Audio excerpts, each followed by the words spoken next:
L'étoile, d'après Herbert George Wells. Interprétation Alain Guillot.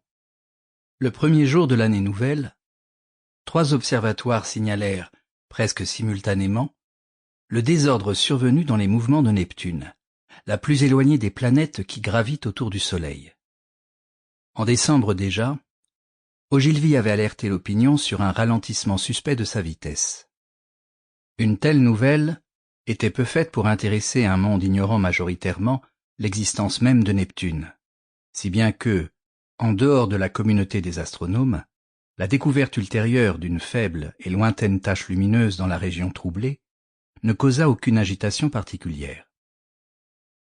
Les scientifiques, cependant, prirent la découverte en considération, avant même qu'on s'aperçoive que ce corps nouveau devenait rapidement plus grand et plus brillant, que ses mouvements étaient tout à fait différents de la révolution régulière des planètes et que la déviation de Neptune et de son satellite prenait maintenant des proportions sans précédent.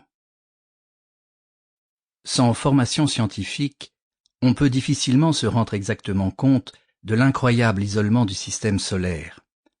Le Soleil, avec ses grains de planètes, sa poussière de planétoïdes et ses impalpables comètes, nage dans un vide immense qui défie l'imagination. Au-delà de l'orbite de Neptune, c'est l'espace, vide autant que l'œil humain l'a percé, sans chaleur, lumière ou son, un néant incolore, sur 30 millions de fois 1 million de kilomètres. C'est la moindre des évaluations de la distance à parcourir avant d'atteindre la plus proche des étoiles. Hormis quelques comètes moins consistantes qu'une flamme légère, rien jamais, à la connaissance humaine, n'avait franchi ce gouffre avant l'apparition au tout début du XXe siècle de cet étrange vagabond. C'était bien un corps énorme et pesant qui, de l'obscur mystère des cieux, se précipitait sans crier gare dans le rayonnement solaire.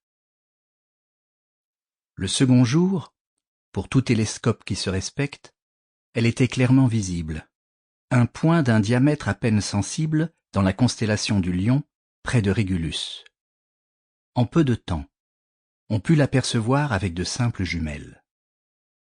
Le 3e jour de la nouvelle année, ceux qui dans les 2 hémisphères lurent les journaux furent avertis pour la première fois de la réelle importance que pouvait avoir cette apparition céleste.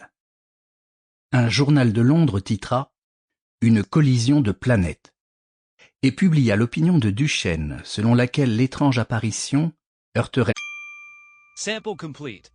Ready to continue?